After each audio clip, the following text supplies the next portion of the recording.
ಎಲ್ಲ brothers and ಸಿಸ್ಟರ್ಸ್ಗೆ ನಮಸ್ತೆ. ಪ್ರೀತಿಯ ಸಹೋದರ ಮತ್ತು ಸಹೋದರಿಯರೇ, ತಂದೆ ದೇವರ ಒಂದು ಮಹಾಕೃಪೆ, ಒಂದು ಕರುಣೆಯಿಂದ ನಮ್ಮನ್ನು ಬೆಳಗಿನಿಂದ ಸಂಜೆವರೆಗೂ ಈ ಒಂದು ಪಾಪಿಷ್ಟ ಲೋಕದಲ್ಲಿ ನಮ್ಮನ್ನು ಬೇರ್ಪಡಿಸಿ ಎಲ್ಲ ವಿಧದಲ್ಲಿಯೂ ಎಲ್ಲ ಕೆಲಸ ಕಾರ್ಯಗಳಲ್ಲೂ ಆಶೀರ್ವದಿಸಿ ವಾಕ್ಯಗಳ ಮುಖಾಂತರ ನಮಗೆ ಅನುದಿನವೂ ಸತ್ಯ ಮಾರ್ಗದಲ್ಲಿ ನಡೆಸಿದ್ದಕ್ಕಾಗಿ ತಂದೆ ದೇವರಿಗೆ ನಾವು ಕೋಟಿ ಸ್ತೋತ್ರ ಧನ್ಯವಾದವನ್ನು ಅರ್ಪಿಸ್ತಾ ಈ ಒಂದು ಕೂಟನ ಕ್ರಿಸ್ತನ ಹೆಸರಿನ ಮುಖಾಂತರ ನಾವು ಈ ಒಂದು ಕೂಟ ನಾವು ಆರಂಭ ಮಾಡುವಂತರಾಗಿರೋಣ. ಒಂದು ಪ್ರಾರ್ಥನೆ ಪೂರ್ವಕ ಈ ಒಂದು ಕೂಟ ನಾವು ಆರಂಭಿಸೋಣ. ನಮ್ಮನ್ನ ಪ್ರಾರ್ಥನೆ ನಡೆಸಬೇಕಾಗಿ ಸಹೋದರರಂತ ಆನಂದ್ ಬ್ರದರ್ನ ಕೇಳ್ಕೊಳ್ತೀನಿ. ಆನಂದ್ ಬ್ರದರ್, ಒಂದು ಓಪನಿಂಗ್ ಪ್ರೇಯರ್ ಮಾಡಕ್ಕಾಗತ್ತಾ?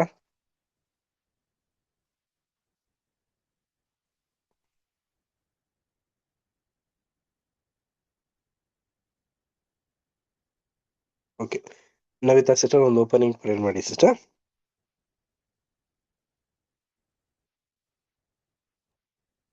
ಬೇರೆಯವ್ರ ಹತ್ರ ಹೇಳ್ತೀರಾ? Okay sister. ದಿವ್ಯಾ ಸಿಸ್ಟರ್ ಒಂದು ಓಪನಿಂಗ್ ಪ್ರೇಯರ್ ಮಾಡಿ. ಓಕೆ ಬ್ರದರ್, ಪ್ರಾರ್ಥನೆ ಮಾಡೋಣ. ನಮ್ಮನ್ನು ಬಹಳವಾಗಿ ಪ್ರೀತಿಸುವ ನಮ್ಮ ಸ್ವರ್ಗೀಯ ತಂದೆ ದೇವರೇ, ಗೋಸ್ವಾಮಿ, ನಿಮ್ಮೊಬ್ಬರೇ ಮಗನು, ನಮ್ಮ ಕಾರ್ಯಕರ್ತರು, ಮೋಚಕರು ಆಗಿರುವ ಯೇಸು ಕ್ರಿಸ್ತನ ಮುಖಾಂತರ ನಿಮಗೆ ಸ್ತೋತ್ರವನ್ನು ಸಲ್ಲಿಸ್ತೇವೆ ತಂದೆ.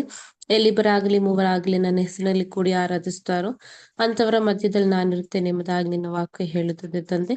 ವಾಗ್ದಾನ ಮಾಡಿದಂತ ದೇವರು ನಂಬಿಗಸ್ತರೇ ಆಗಿದ್ದೀರಿ ತಂದೆ. ಈಚೆಗೆ ಗುಂಪಾಗಿ ಸೇರಿ ನಮ್ಮನ್ನ ಆರಾಧನೆ ಮಾಡುವಾಗಲೂ ಕೂಡಿ ಬಂದಿರುವ ನಮ್ಮೆಲ್ಲರೂ ನಿಮ್ಮ ತ್ರಾಣವುಳ್ಳ ಹಸ್ತಗಳಲ್ಲಿ ಒಪ್ಪಿಸಿಕೊಡುತ್ತೇನೆ ತಂದೆ. ಈ ಕೂಟಕ್ಕೆ ಯಾರ್ಯಾರು ಬರಲಿದ್ದಾರೋ ಅವರನ್ನು ಸರಿಯಾದ ಸಮಯಕ್ಕೆ ಬಂದು ನಿಮ್ಮ ಆರಾಧನೆಯಲ್ಲಿ ಪಾಲ್ಗೊಳ್ಳಕ್ಕಾಗುವಂತ ಕೃಪೆ ತೋರಿಸ್ರಿ ತಂದೆ. ನಿಮ್ಮ ವಾಕ್ಯವನ್ನು ಪ್ರಬೋಧಿಸುವಂತ ನಿಮ್ಮ ಸಹೋದರರನ್ನು ನಿಮ್ಮ ತ್ರಾಣವುಳ್ಳ ಹಸ್ತಗಳಲ್ಲಿ ಒಪ್ಪಿಸಿಕೊಡುತ್ತೇವೆ ತಂದೆ. ಅವ್ರು ಹೇಳುವಂತ ವಾಕ್ಯಗಳು ಕರ್ತನೆ ನಾವೆಲ್ಲ ತಿಳಿದುಕೊಂಡು ಅದರ ಪ್ರಕಾರ ನಡೆಯಲಿಕ್ಕಾಗುವಂತ ಕೃಪೆ ತೋರಿಸ್ರಿ ತಂದೆ. ಈ ಕೂಟದ ಆರಂಭವೂ ಅಂತ್ಯವೂ ನೀವೇ ಆಗಿದುಕೊಂಡು ನಮ್ಮೊಬ್ಬರನ್ನು ನಡೆಸಬೇಕಾಗಿ ಪುಟ್ಟ ಪ್ರಾರ್ಥನೆಯನ್ನು ನಮ್ಮ ಒಬ್ಬನೇ ರಕ್ಷಕನು ವಿಮೋಚಕನು ಆಗಿರುವ ಯೇಸು ಕ್ರಿಸ್ತನ ಮುಖಾಂತರ ನಿಮಗೆ ಸ್ತೋತ್ರವನ್ನು ಸಲ್ಲಿಸ್ತೇವೆ ತಂದೆ. ಆಮೇನ್. ಆಮೇನ್. Thank you sister. ಪ್ರಿಯ ಸಹೋದರ ಮತ್ತು ಸಹೋದರಿಯರೇ, ನಾವು ಕಳೆದ ವಾರ ರಿಪ್ರಿಂಟ್ 3779ರಲ್ಲಿ ಯೇಸು ಕ್ರಿಸ್ತರು 5,000 ಜನರಿಗೆ ಆಹಾರನ ಕೊಟ್ಟಂತ ಒಂದು ಪಾಠನ ನಾವು ನೋಡ್ತಾ ಇದ್ವಿ. ಅದೇ ಒಂದು ಪಾಠನ ಈ ದಿನ ಕಂಟಿನ್ಯೂಷನ್ ನಾವು ನೋಡೋಣ. ಪ್ರಿಯ ಸಹೋದರ ಮತ್ತು ಸಹೋದರಿಯರೇ, ಅದರಲ್ಲಿ ಒಂದು ಮುಖ್ಯವಾಗಿ ನಿನ್ನ ರಾಜ್ಯವು ಬರಲಿ ಅನ್ನೋ ಒಂದು ಸಬ್ ಹೆಡ್ಡಿಂಗ್ ಮುಖಾಂತರ ಪಾಠ ಸ್ಟಾರ್ಟ್ ಮಾಡೋಣ. ಲೈಫ್ ಆಫ್ ಕ್ರೈಸ್ಟ್ ಭಾಗ 2, ಪೇಜ್ ನಂಬರ್ 153, ಇಂಗ್ಲಿಷ್ ನಲ್ಲಿ 253. ಮೊದಲನೇದಾಗಿ ನೋಡುವಂತರಾಗಿಲ್ಲ. ನಿನ್ನ ರಾಜ್ಯವು ಬರಲಿ. ಈ ದಿನದಲ್ಲಿಯೂ ಬಾಬೇಲಿನಲ್ಲಿರುವ ಕರ್ತನ ಜನರು ಇದೇ ಸ್ಥಿತಿಯಲ್ಲಿರುವರು. ನಾವು ಅಸಾಧಾರಣವಾದ ಕಾಲದಲ್ಲಿದ್ದೇವೆಂಬುದಕ್ಕೆ ಈಗಿನ ದೈವಿಕ ವ್ಯವಸ್ಥೆಯಲ್ಲಿ ದೊಡ್ಡ ಬದಲಾವಣೆಗಳು ಸನ್ನಿಹಿತವಾಗುತ್ತಿರುವುದೆಂಬುದಕ್ಕೆ ಅವರು ಸುಲಭವಾಗಿ ಮನ ಒಲಿಸಲ್ಪಡುವರು. 1000 ವರ್ಷದ ಆಳ್ವಿಕೆಯ ರಾಜ್ಯವು ಸಮೀಪಿಸುತ್ತಿರುವುದನ್ನು ಹಲವರು ಕೇಳಿದವರಾಗಿದ್ದು, ಅದು ಹೇಗೆ ಎಂದು, ಏಕೆ ಮತ್ತು ಎಲ್ಲಿ ಸ್ಥಾಪನೆ ಆಗುವುದೆಂಬ ವಿಷಯದಲ್ಲಿ ಆಶ್ಚರ್ಯ ಪಡುತ್ತಿರುವರು. ರಾಜಕೀಯ ಕ್ಷೇತ್ರದಲ್ಲಿ ನಾಯಕರ ಬಗ್ಗೆ ನೋಡುವುದಾದರೆ, ಅವರು ಯುದ್ಧವಾಗುತ್ತಿರುವುದನ್ನು, ಯುದ್ಧವಾಗುವ ಸುದ್ದಿಯನ್ನು ಮತ್ತು ಬಹು ಸನಿಹದಲ್ಲೇ ಸಮಸ್ತ ಸಂಗತಿಗಳು ಬುಡಮೇಲಾಗುವುದನ್ನು, ಸಮಾಜವಾದದ ಧ್ವನಿಯು ಸಾರುತ್ತಿರುವುದನ್ನು ಕೇಳಿ ಹೆಚ್ಚು ಕಡಿಮೆ ಗೊಂದಲಕ್ಕೊಳಗಾಗಿರುವರು. ಶ್ರಮಿಕ ವರ್ಗ ಮತ್ತು ಬಂಡವಾಳಶಾಹಿಗಳ ನಡುವಿನ ಸಂಘರ್ಷಣೆಯ ಕಷ್ಟ ಕಾಲಗಳು ಸನ್ನಿಹಿತವಾಗುತ್ತಿರುವುದನ್ನು ಅವರು ಗಮನಿಸಿದ್ದು, ಇಲ್ಲಿ ತಾವು ತೆಗೆದುಕೊಳ್ಳಬೇಕಾದ ಸೂಕ್ತ ಕ್ರಮಗಳಿಗಾಗಿ ತಿಳುವಳಿಕೆ, ಮುಂದಾಳತ್ವ, ಮಾರ್ಗದರ್ಶನ ಇವುಗಳಿಗಾಗಿ ಅವರು ಹಾತೊರೆಯುತ್ತಿರುವರು. ಅವರು ಕುರುಬನಿಲ್ಲದ ಕುರಿಗಳಂತಿರುವರು ಎಂಬುದು. Thank you. ಪ್ರಿಯ ಸಹೋದರ ಮತ್ತು ಸಹೋದರಿಯರೇ, ಸೊ ಇಲ್ಲೊಂದು ಸನ್ನಿವೇಶ ನಡೆಯುವಂತದನ್ನ ನಾವು ನೋಡ್ತೀವಿ. ಹೆಚ್ಚು ಕಮ್ಮಿ ಅಲ್ಲಿರುವಂತ ಎಲ್ಲಾ ಜನರು ಯೇಸು ಕ್ರಿಸ್ತನ ಸಂಸದಕ್ಕೋಸ್ಕರ ಆ ಒಂದು ಸ್ಥಳಕ್ಕೆ ಬಂದಿರ್ತಾರೆ. ಬಟ್ ಆಲ್ರೆಡಿ ಬಂದು ಕೂಳ್ತಿರ್ತಾರೆ, ಯೇಸು ಕ್ರಿಸ್ತರು ಇದೇ ಒಂದು ಸ್ಥಳಕ್ಕೆ ಬರ್ತಾರೆ ಅಂದ್ಬಿಟ್ಟು. ಮತ್ತೆ 12 ಜನ ಅಪೊಸ್ತಲರು ಕೂಡ ಏನಾಗಿರ್ತಾರೆ ಅಂತಂದ್ರೆ ಡಿವೈಡ್ ಆಗಿರ್ತಾರೆ. ಎಲ್ಲಾ ಹಳ್ಳಿ ಪಳ್ಳಿಗೆಲ್ಲ ಹೋಗಿ ಪರಲೋಕ ರಾಜ್ಯದ ಬಗ್ಗೆ ಎಲ್ಲಾ ವಿಚಾರಗಳನ್ನ ತಿಳಿಸಿ ಬಂದಿರ್ತಾರೆ. ಆ ಒಂದು ಸ್ಥಳಕ್ಕೆ ಎಲ್ರು ಕೂಡ ಬಂದಾಗ ಅಲ್ಲಿದ್ದಂತ ಜನಗಳ ಒಂದು ಸನ್ನಿತಿ ಮತ್ತೆ ಸನ್ನಿವೇಶಗಳನ್ನ ನೋಡಿ ಯೇಸು ಕ್ರಿಸ್ತರು ನಿನ್ನ ರಾಜ್ಯವು ಬರ್ಲಿ ಅನ್ನೋ ಒಂದು ವಿಚಾರನ ಇಲ್ಲಿ ತೆಗಿತಾರೆ. ನೋಡಿ, ಈ ಒಂದು ವಿಚಾರ ಅಲ್ಲಿ ಹೇಳಿರ್ಬೋದು, ಬಟ್ ಈಗ್ಲೂ ಕೂಡ ಅಟ್ಟೆ ಪ್ರೆಸೆಂಟ್ ಅಂದ್ರೆ 2026 ನಾವು ನೋಡ್ಬೇಕಾದ್ರೂ ಆಗ್ಲೂ ಇದೇ ಒಂದು ಪ್ರಾಬ್ಲಮ್, ಈಗ್ಲೂ ಕೂಡ ಇದೇ ಪ್ರಾಬ್ಲಮ್ ರೀ. ಏನು ಅಂತ ನಾವು ನೋಡ್ಬೇಕಾದ್ರೆ, ಬ್ಯಾಬಿಲೋನ್ ನಲ್ಲಿ ಇರುವಂತ ಒಂದು ವಿಶೇಷವಾದಂತ ಒಂದು ಮಂಕುತನ, ಮತ್ತೆ ಅವರಲ್ಲಿರುವಂತ ಒಂದು ಕಾಲ್ಪನಿಕವಾದಂತ ಒಂದು ಸತ್ಯವಾಕ್ಯಗಳು. ಏನಕ್ಕೆ ಇದು ಕಾಲ್ಪನಿಕವಾದದ್ದು ಅಂತ ನಾವು ನೋಡ್ಬೇಕಾದ್ರೆ, ಪ್ರಿಯ ಸಹೋದರ ಮತ್ತು ಸಹೋದರರೇ, ಬ್ಯಾಬಿಲೋನ್ ನಲ್ಲಿ ಅತಿ ಹೆಚ್ಚಾಗಿ ಅವರು ಉಪಯೋಗಿಸೋದು ಯಾವ್ದು ಗೊತ್ತಾ?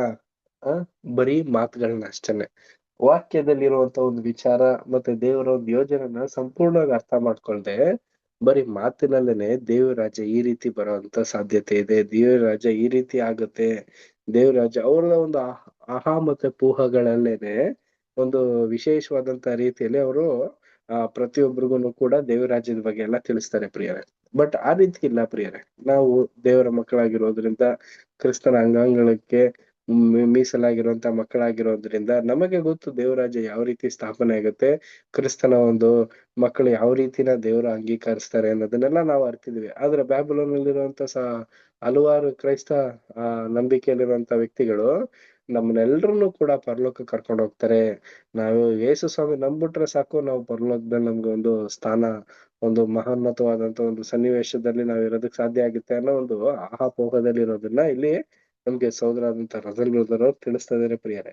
ಸೊ ಇದು ಖಂಡಿತವಾಗ್ಲೂ ಅದೇ ಒಂದು ಮಾದರಿಯಲ್ಲಿ, ಅದೇ ಒಂದು ಆಲೋಚನೆಯಲ್ಲಿ ಅವರು ತೊಡಗಿರೋದು ಸಹಜ. ಆದ್ರೆ ಅವರ ಒಂದು ಸಹಜವಾದಂತ ನುಡಿಯಲ್ಲಿ ಏನೇನು ಸಂಬೋಧಿಸ್ತಾರೆ ಅಂತಂದ್ರೆ, ಯುದ್ಧದ ಒಂದು ಸನ್ನಿವೇಶಗಳು, ಮತ್ತೆ ಶ್ರಮಿಕ ವರ್ಗ, ಮತ್ತೆ ಬಂಡವಾಳ ಶಾಖೆ ಅಂತಂದ್ರೆ ಏನಂತಂದ್ರೆ ಇನ್ವೆಸ್ಟ್ಮೆಂಟ್ಸ್, ಮತ್ತೆ ಒಂದು ವರ್ಕ್ ಲೋಡ್ಸ್, ಇವೆಲ್ಲ ಏನಾಗುತ್ತೆ ಅಂತಂದ್ರೆ ತುಂಬಾ ನೆಗೆಟಿವ್ ಆಗಿ ಎಲ್ರು ಕೂಡ ಏನಾಗ್ಬಿಡ್ತಾರೆ, ತಕ್ಷಣ ರಿವೋಲ್ಟ್ ಮಾಡ್ಬಿಟ್ಟು ಎಲ್ರು ಕೂಡ ಬದಲಾಗಿ ಕ್ರಿಸ್ತನ್ ನಂಬ್ಬಿಡ್ತಾರೆ ಅನ್ನೋ ಒಂದು ಮಾತನ್ನ ಶೈಲಿಲೇ ಹೇಳ್ತಾರೆ. ನಮ್ದಿರೋರ್ನೆಲ್ಲ ನಾಶ ಆಗೋಗ್ತಾರೆ, ನಂಬೋರ್ ಮಾತ್ರ ಪರಲೋಕಕ್ಕೆ ಹೋಗ್ತಾರೆ ಅನ್ನೋ ಒಂದು ವಾರ್ತೆಗಳಿಂದ ಅವರು ಏನ್ ಮಾಡಿದ್ದಾರೆ ಅಂತಂದ್ರೆ, ದೇವರ ಒಂದು ರಾಜ್ಯದ ಬಗ್ಗೆ ತಪ್ಪಾದಂತ ಒಂದು ಕಾಲ್ಪನಿಕವಾದಂತ ಒಂದು ಸನ್ನಿವೇಶದಲ್ಲಿ ಒಳಗಾಗಿದ್ದಾರೆ. ಇದು ಅವರ ಒಂದು ತಪ್ಪಾದಂತ ಒಂದು ಮೂರ್ಖತನ ಅಂತಾನೆ ನಾವು ತಿಳಿಸ್ಕೋಬಹುದು. ಮುಂದಿನ ಪ್ಯಾರ ನಾವು ನೋಡೋಣ. ಬ್ಯಾಬಿಲೋನ್ ಮುಂದೆ ಇನ್ನು ಯಾವ್ಯಾವ ರೀತಿ ಅವರು ಕುರುಬ ಇಲ್ದೇ ಇರೋದರಿಂದ, ಅಂದ್ರೆ ಮಾರ್ಗನೇ ಗೊತ್ತಿಲ್ಲದೆ ಯಾವ ರೀತಿ ಅವರು ದಾರಿ ತಪ್ಪಿದ್ದಾರೆ ಅನ್ನೋದನ್ನ ನಾವು ನೆಕ್ಸ್ಟ್ ಪ್ಯಾರದಲ್ಲೂ ಕೂಡ ತಿಳಿಸ್ತಾರೆ. Next para Navita sister read ಮಾಡಿ. ಬಾಬೇಲಿನಲ್ಲಿ ಅನೇಕ ಮಂದಿ ಕುರುಬರಿರುವುದು ನಿಜವೇ, ಆದರೆ ಅವರು ಹೈಯರ್ ಕ್ರಿಟಿಸಿಸಂ ಹಾಗೂ ವಿಕಾಸವಾದದ ಸಿದ್ಧಾಂತಗಳ ಕಡೆಗೆ ನಡೆಸಲ್ಪಡುತ್ತಿರುವುದನ್ನು ಗಮನಿಸುವಷ್ಟರ ಮಟ್ಟಿಗೆ ತಾವು ಇಂಥ ನಡೆಗಳ ವಿಷಯದಲ್ಲಿ ಭೀತಿಗೊಳಗಾಗಿ ಇವುಗಳ ಬಗ್ಗೆ ತಮಗಿರುವ ವಿಶ್ವಾಸವನ್ನು ಕಳೆದುಕೊಳ್ಳುತ್ತಿರುವರು. ಅವರು ಯಾರನ್ನು ಎದುರು ನೋಡಬೇಕೆಂಬುದನ್ನು ತಿಳಿದವರಾಗಿದ್ದಾರೆ. ಅವರ ಕಿವಿಗೆ ಬೀಳುತ್ತಿರುವ ಅತಿ ತೃಪ್ತಿಕರವಾದ ಸಂದೇಶವೆಂದರೆ ಅದು ನಾವು ಸಾರುತ್ತಿರುವ ದೇವರ ರಾಜ್ಯದ ವಿಷಯ. ಆದರೂ ತಮ್ಮ ಮೇಲೆ ಭಯ, ಮೂಢನಂಬಿಕೆ ಹಾಗೂ ಸಭಾಪಾಲಕ ಉದ್ಯೋಗ ಇವುಗಳ ಮೂಲಕವಾಗಿ ಕೆಲವು ಪ್ರಮಾಣದ ಹಿಡಿತವನ್ನು ಹೊಂದಿರುವ ಕುರುಬರು ಇದನ್ನು ಉಗ್ರವಾಗಿ ಖಂಡಿಸಿರುವ ಹಾಗೂ ಬಹಿಷ್ಕರಿಸಿರುವ ಹಿನ್ನೆಲೆಯಲ್ಲಿ ಅವರು ಅದನ್ನು ಅಂಗೀಕರಿಸಲು ಅಂಜುತ್ತಿರುವರು. ಕ್ರಿಸ್ತನ ದೇಹದಲ್ಲಿನ ಅಂಗಗಳಾದ ಪ್ರತಿಯೊಬ್ಬನೂ ತಾನು ಕರ್ತನ ರಾಯಭಾರಿಯಾಗಿರುವನೆಂಬುದನ್ನು ನೆನಪಿನಲ್ಲಿಟ್ಟುಕೊಳ್ಳಬೇಕು. ಹಾಗೂ ಆತನಿಗೆ ಬಾಯಾಗಿದ್ದು ಜನರಿಗೆಲ್ಲ ಸಂತೋಷವನ್ನುಂಟು ಮಾಡುವ ಶುಭ ಸಂದೇಶವನ್ನು ಸಾರುವುದರಲ್ಲಿ ಹಾಗೂ ಕುರಿಗಳನ್ನು ನಿಜವಾದ ಕುರುಬನೆಡೆಗೆ ನಡೆಸಲ್ಪಡಲು ಸಹಾಯ ಮಾಡುವುದರಲ್ಲಿ ಆನಂದವುಳ್ಳವನಾಗಿರಬೇಕು. Thank you brother. Thank you sister. ಪ್ರಿಯ ಸಹೋದರ ಮತ್ತು ಸಹೋದರರೇ, ಬ್ಯಾಬಿಲೋನ್ ನಲ್ಲಿ ಕುರುಬನೇ ಇಲ್ದಿರೋ ರೀತಿಯಲ್ಲಿ ಕುರಿಗಳಾಗಿ ಇದ್ದಾರೆ. ಏನಕ್ಕೆ ಅಂತಂದ್ರೆ, ಕುರುಬ ಏನ್ ಮಾಡ್ತಾನೆ ಅಂದ್ರೆ ಪರ್ಫೆಕ್ಟ್ ಆಗಿ ದಾರಿನ ತೋರಿಸಿ ಕುರಿಗಳನ್ನ ಹಸಿರಾದ ಹುಲ್ಲಿನ ಕಡೆ, ನೀರಾವರಿ ಇರೋಂತ ಜಾಗದಲ್ಲಿ ಒಳ್ಳೆ ಆಹಾರನ ಕೊಟ್ಟು ದಷ್ಟಪುಷ್ಟವಾಗಿ ಬಳಸ್ತಾರೆ. ಅದೇ ಪ್ರಕಾರವಾಗೇನೆ ಕುರಿಗಳಾಗಿರುವಂತವ್ರು ಎಲ್ರಿಗೂ ಕೂಡ ಒಳ್ಳೆ ಪಾಠಗಳು ಬೇಕು ಪ್ರಿಯರೇ. ಸಭೆಗಳಲ್ಲಿ ಉನ್ನತವಾದಂತ ಒಂದು ಪಾಠಗಳಿರ್ಬೇಕು. ಸಭೆಲಿ ತಿಂಗಳಿಗೆ 4 ವಾರದಲ್ಲಿ ಬರೀ 4 ಪಾಠ ಇರೋದಲ್ಲ ಪ್ರಿಯರೇ. ಒಂದು ವಿಶೇಷವಾದಂತ ರೀತಿಯಲ್ಲಿ ಆತ್ಮಕ್ಕೆ ಮತ್ತೆ ಒಂದು ವಿಶೇಷವಾದಂತ ಒಂದು ಬೆಳವಣಿಗೆ ಲೌಕಿಕವಾಗಿ ಯಾವ ರೀತಿ ಇರಬೇಕು, ಆತ್ಮಿಕವಾಗಿ ಯಾವ ರೀತಿ ಒಂದು ಡೆವಲಪ್ಮೆಂಟ್ ಆಗ್ಬೇಕು, ಈ ಮೊಂಡತನ ಮತ್ತೆ ಈ ಲೋಕದಲ್ಲಿರುವಂತ ಮೂಢತನ ಎಲ್ಲವನ್ನು ತ್ಯಜಿಸಿ ಕ್ರಿಸ್ತನ್ಗಾಗಿ ಇರ್ಬೇಕು, ಕ್ರಿಸ್ತನ್ಗಾಗಿ ಗರ್ಭನ ಧರಿಸ್ಕೊಂಡು ಒಂದು ಮೊದಲಿಗಿತ್ತಿಗೆ ಪ್ರಯಾಸ ಪಡೋ ರೀತಿಯ ಒಂದು ಉತ್ತೇಜನವಾದಂತ ಒಂದು ಪಾಠಗಳನ್ನ ನೀಡಬೇಕಾಗಿದೆ ಪ್ರಿಯರೇ. ಬಟ್ ಬ್ಯಾಬಿಲೋನ್ ಅಲ್ಲಿ ಈ ಒಂದು ವಿಶೇಷವಾದಂತ ಅವಕಾಶನೇ ಇಲ್ಲ. ಬ್ಯಾಬಿಲೋನ್ ಅಲ್ಲಿ ಏನಾಗಿದೆ ಅಂತಂದ್ರೆ ಬರೀ ಎಂಜಾಯ್ಮೆಂಟ್. ಯಾವ ರೀತಿ ಅಂತಂದ್ರೆ ಸಾಂಗ್ಸ್, ಬೇರೆ ರೀತಿ ಒಂದು ಕಾಲ್ಪನಿಕವಾದಂತ ರೀತಿಯಲ್ಲಿ ಚಟುವಟಿಕೆಗಳು, ಅಟ್ರಾಕ್ಟ್ಮೆಂಟ್ ಮಾಡೋಂಥದ್ದು, ಇದೆಲ್ಲ ಏನಾಗಿದೆ ಅಂದ್ರೆ ಒಂದು ಕಾಲ್ಪನಿಕವಾಗಿ ಆಗೋಗಿದೆ ಪ್ರಿಯರೇ. ಸತ್ಯವೇದವನ್ನ ಅರ್ತಿರುವಂತ ಮಕ್ಕಳಾಗಿರುವಂತವ್ರು ನಾವು ಸತ್ಯವೇದಕ್ಕೆ ಎಷ್ಟಾಗುತ್ತೋ ಅಷ್ಟು ಪ್ರಾಮುಖ್ಯತೆನ ನಾವು 100ಕ್ಕೆ 200ರಷ್ಟು ನಾವು ಕೊಡ್ಲೇಬೇಕಾಗಿದೆ. ಅದರ ಬದಲಾಗಿ ನಾವು ಬೇರೆ ರೀತಿ ತೊಡಸ್ಕೊಳ್ಳೋದು ತುಂಬಾ ಸೂಕ್ತವಾದದ್ದಲ್ಲ. ಯಾಕಂದ್ರೆ ದೇವ್ರ ರಾಜ್ಯದ ಮೇಲೆ ನಾವು ವಿಶೇಷವಾದಂತಹ ಭಯಭಕ್ತಿನ ಮಡಗಿ ಅದ್ರ ಪ್ರಕಾರವಾಗಿ ನಾವು ನಡ್ಕೊಂಡು ಹೋದ್ರೇನೆ ನಮ್ಮಲ್ಲೂ ಕೂಡ ಆ ಒಂದು ಉತ್ತೇಜನ ಮತ್ತೆ ಅದರಲ್ಲಿರುವಂತ ಒಂದು ಆಸಕ್ತಿನ ವೃದ್ಧಿಸ್ಕೊಂಡು ಮುಂದೆ ಬರುವಂತ ಒಂದು ರಾಜ್ಯದಲ್ಲಿ ಕ್ರಿಸ್ತನ ರಾಯಭಾರಿಗಳಾಗಿ ನೆನಪಿಟ್ಕೊಳ್ಳೋ ರೀತಿಯಲ್ಲಿ ಕೆಲಸ ಕಾರ್ಯಗಳನ್ನ ಮಾಡಕ್ ಸಾಧ್ಯ ಆಗಿರತ್ತೆ. ಇದರಲ್ಲಿ ನಾವೇನಾಗ್ಬೇಕು ಅಂದ್ರೆ ಸಂತೋಷನ ಪಡ್ಬೇಕು, ಮತ್ತೆ ಶುಭ ಶುಭೋದಯ ಅಂದ್ರೆ ಶುಭ ವರ್ತಮಾನನ ಸಾರೋದಕ್ಕೆ ನಾವೆಲ್ಲರೂ ಕೂಡ ಇಚ್ಛೆ ಪೂರ್ವಕವಾಗಿ ನಾವು ನಡಿಬೇಕು. ನಾವು ಕಲ್ತ್ರೆ ತಾನೆ ಮತ್ತೊಬ್ರು ಕಲ್ಸೋದಕ್ ಸಾಧ್ಯ. ಅದೇ ಪ್ರಕಾರನೇ ಸಹೋದರಂತ ರಜಲ್ ಬ್ರದರ್ ಅವರು ಅವ್ರು ಹೇಳ್ಕೊಟ್ಟಿರುವಂತ ಎಲ್ಲಾ ವಿಚಾರಗಳನ್ನು ಕೂಡ ನಾವು ಕಲ್ತು ಮತ್ತೆ ಮತ್ತೊಬ್ರಿಗೂ ಕೂಡ ಹೇಳಿಕೊಟ್ಟು ಎಲ್ರೂ ಸಹ ಒಂದು ಒಳ್ಳೆಯ ರೀತಿಯ ಆನಂದವಾಗಿ ದೇವರ ರಾಜ್ಯಕ್ಕೆ ಉನ್ನತವಾದಂತ ಕರಿವಿಕೆಗೆ ಹೋಗೋದಕ್ಕೆ ಸಿದ್ಧರಾಗಿರೋಣ. ನೆಕ್ಸ್ಟ್ ತರ. ಒಂದು ಪ್ರಮಾಣದಲ್ಲಿ ಹಸಿವು ಹೊಂದಿರುವವರೆಲ್ಲರ ಮೇಲೆ ಪ್ರಭಾವ ಬೀರುವುದನ್ನು ನಾವು ನಿರೀಕ್ಷಿಸಲು ಸಾಧ್ಯವಾಗದು. ಕೇವಲ ಚಿಕ್ಕ ಹಿಂಡು ಮಾತ್ರ ಇಂಥ ಹೃದಯದ ಸ್ಥಿತಿಯಲ್ಲಿದ್ದು ಅವರು ಅನ್ಯರ ಸ್ವರಕ್ಕೆ ಕಿವಿಗೊಡುವುದಿಲ್ಲವೆಂದು, ಆದರೆ ಸತ್ಯದ ಪರವಾದ ಮನುಷ್ಯ ಕುಮಾರನ ಸ್ವರವನ್ನು ಅನುಸರಿಸಿ ಹೋಗುವರೆಂಬುದು ಸ್ಪಷ್ಟ. ಹೀಗಿದ್ದರೂ ನಮ್ಮ ಒಡೆಯನಂತೆ ನಾವು ಎಲ್ಲರ ವಿಷಯದಲ್ಲೂ ಅನುಕಂಪ ಉಳ್ಳವರಾಗಿದ್ದು, ಈಗಿನ ಕಾಲದಲ್ಲಿ ಯಾರು ಇದನ್ನು ನಿರ್ದಿಷ್ಟವಾಗಿ ಕೇಳಲು ಸಾಧ್ಯವಿಲ್ಲವೋ ಅವರು ಅತಿ ಸನಿಹದಲ್ಲಿಯೇ ದೇವರ ರಾಜ್ಯವು ಸ್ಥಾಪಿತವಾಗಿ ಕಿವುಡರ ಕಿವಿಗಳೆಲ್ಲವೂ ತೆರೆಯಲ್ಪಟ್ಟು ದೇವರ ಮಹಿಮೆಯ ವಿಷಯವಾದ ಪರಿಜ್ಞಾನವು ಭೂಮಿಯಲ್ಲೆಲ್ಲ ತುಂಬಿಕೊಂಡಾಗ ಇದನ್ನು ಸುಸ್ಪಷ್ಟವಾಗಿ ಕೇಳುವರೆಂಬುದಕ್ಕೆ ಉಲ್ಲಾಸಿಸಬೇಕು ಎಂಬುದು.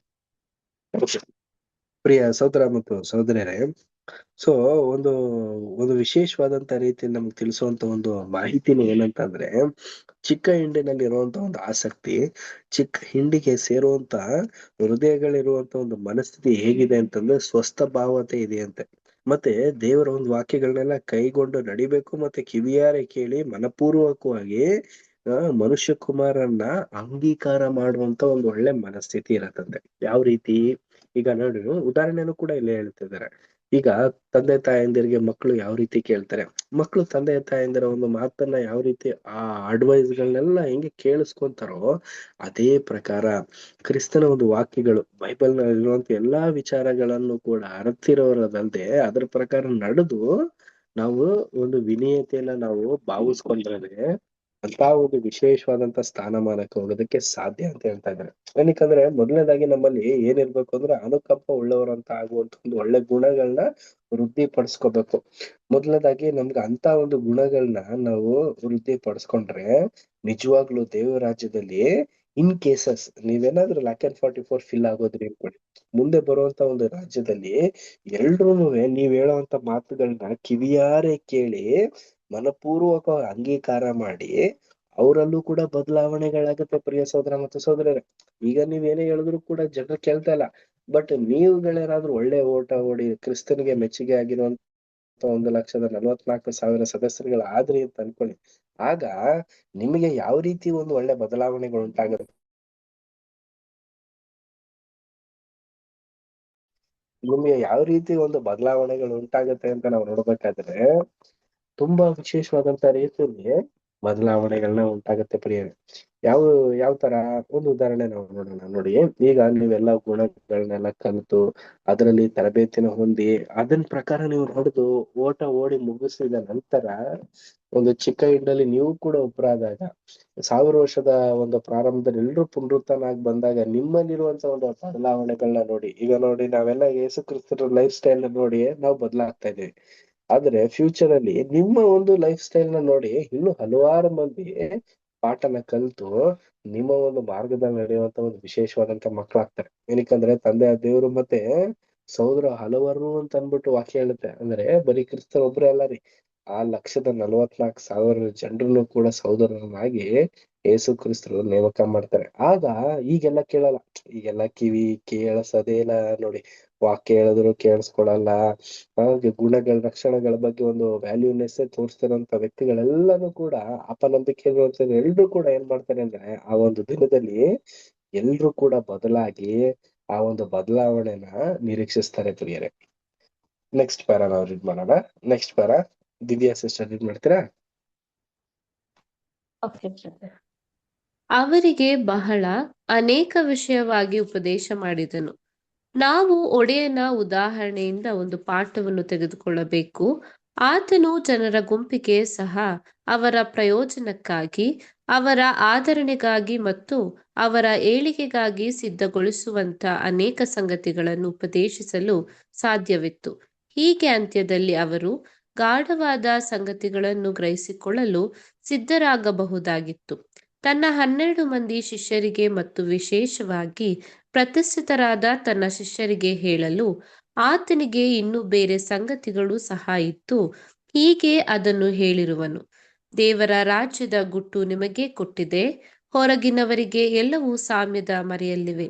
ಮಾರ್ಕ 4ನೇ ಅಧ್ಯಾಯ 11ನೇ ವಚನ. ಅಲ್ಲದೆ ಹೀಗಾಗಿಯೂ ತನ್ನ ಶಿಷ್ಯರಿಗೆ ಹೇಳದೆಯೇ ಬಿಟ್ಟಿರಲು ಉತ್ತಮವೆಂದು ತೋರುವ ಕೆಲವು ಸಂಗತಿಗಳೂ ಇದ್ದವು. ಇದನ್ನು ನಮ್ಮ ಒಡೆಯನು ಹೀಗೆ ತಿಳಿಸಿರುವನು: ನಾನು ನಿಮಗೆ ಹೇಳಬೇಕಾದದ್ದು ಇನ್ನೂ ಬಹಳ ಉಂಟು, ಆದರೆ ಅದನ್ನು ಸದ್ಯಕ್ಕೆ ಹೊರಲಾರಿರಿ. ಸತ್ಯದ ಆತ್ಮನು ಬಂದಾಗ ಆತನು ನಿಮ್ಮನ್ನು ನಡೆಸಿಕೊಂಡು ಹೋಗಿ ಸಕಲ ವಿಷಯದಲ್ಲಿಯೂ ಸತ್ಯಕ್ಕೆ ಸೇರಿಸುವನು. ಯೋಹಾನ 16ನೇ ಅಧ್ಯಾಯ ವಚನ 12ರಿಂದ 13. Thank you brother. ಸಿಸ್ಟರ್.